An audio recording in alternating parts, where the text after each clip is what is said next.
Hello everyone, Ace here, and today, well, I'm just going to have to go ahead and say it. Star Wars The High Republic Adventures is, in my opinion, the very worst thing to ever happen to the Star Wars IP. Which I know is an absolutely bold claim at this time, given the absolute disaster that was the Sequel Trilogy, as well as stiff competition from other parts of the High Republic story arc, such as, for example, the Marvel High Republic comic, in which we discover that the Jedi Order are perfectly willing to throw entire planets into peril in order to test their Padawans and see if they can save those planets. And yes, for the record, these are inhabited planets with cities on them. But even with that as competition, the Star Wars The High Republic Adventures comic by IDW still manages to eke out ahead. And nowhere is this better demonstrated than in the 5th issue specifically. Now, anyone who's been following my livestream read of this particular comic book series will actually know what's coming, but for the viewers who have missed those particular live streams, allow me to provide you a number of examples of things that are wrong with Star Wars The High Republic Adventures. Let's start off with the issue that is perhaps the most obvious, but at the same time perhaps the smallest problem with this comic book series, and that being that the artwork is absolutely atrocious. Not only is there a distinct lack of attention to detail, but there isn't really even consistency with character designs either, and so the same character may look drastically different from panel to panel. In addition, some characters appear to be drawn in a completely different art style, resulting in them sticking out and looking out of place for the rest of the comic, Yoda being the classic example at this point. Now, of course, this is nothing new with regards to Star Wars The High Republic Adventures, as after all, the terrible artwork has been something of a running theme as far as the series is concerned. And like I said, it is the smallest of the problems faced with this comic.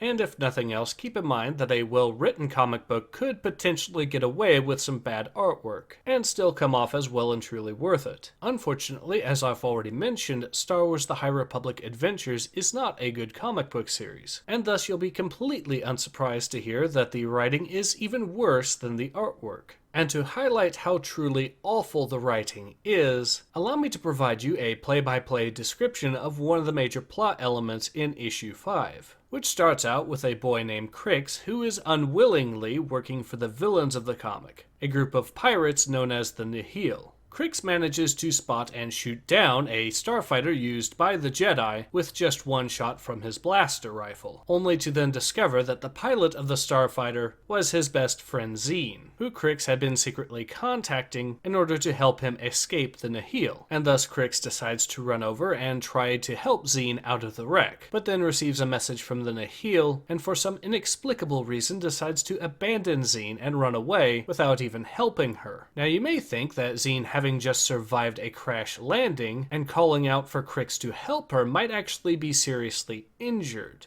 However, you would in fact be incorrect, because in the next scene that we see Crix, he is actually being chased by Zine, who is sprinting over towards him. And when Zine finally catches up to Crix, she decides to, for whatever reason, force choke him. And once Crix is able to get away and make a break for the Nihil starship, she then decides to shoot at him with his own blaster rifle. As you can probably tell, the motivations and actions of these characters are both nonsensical and completely inconsistent, and completely derail the plot. So of course this demonstrates why Star Wars The High Republic Adventures is a bad comic book series. But to truly understand what makes it the worst thing to ever happen to Star Wars period, there is one final subject that I need to bring up. And that is how Star Wars The High Republic Adventures handles established lore, which is quite important, especially considering that the series is supposed to be canonical. And to demonstrate just how truly and thoroughly Star Wars The High Republic Adventures misses the mark as far as lore is concerned, allow me to give you a fantastic example. Following Zine's multiple attempts to kill her best friend Crix, she ends up having a discussion with members of the Jedi Order who she's been hanging around with for a while now, who, it should also be noted, did personally witness Zine do those horrible things that we've mentioned to Crix. And given that they personally saw Zine force choke a child, you could be forgiven for thinking that they may actually decide to punish Zine for her actions. After all, Zine seems to think that herself. However, not only is that not the case, but they instead decide to reward her for her actions.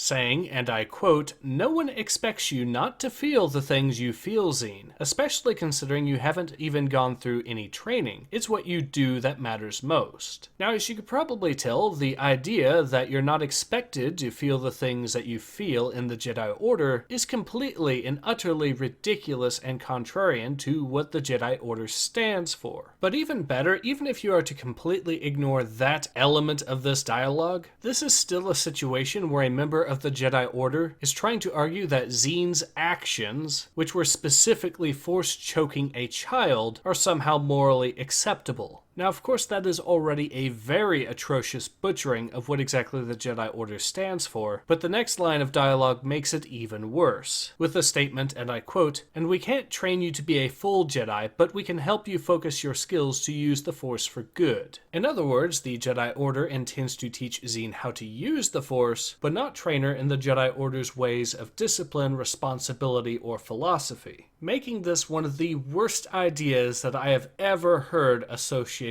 with the Jedi Order. And frankly, it's a plot point and a lore break so extreme that I refuse to believe this was the result of simple, straightforward incompetence. Instead, as far as I'm concerned, the only way such a plot point could exist is via deliberate, malicious intent to destroy Star Wars as an IP. I am convinced that the person that wrote this comic book series genuinely hates Star Wars and wishes to see it wiped from the face of the earth, which is why everything is so bad that Star Wars The High Republic Adventures is, in my opinion, the worst thing ever created to be associated with Star Wars. And given how we are at most only halfway through this particular series, I am genuinely dreading to see how much worse it gets. But regardless, I have every intention to see this through to the end, if for no other purpose than to potentially warn unsuspecting members of the fandom. But in any case, this has been Ace. Hope to see you guys again soon.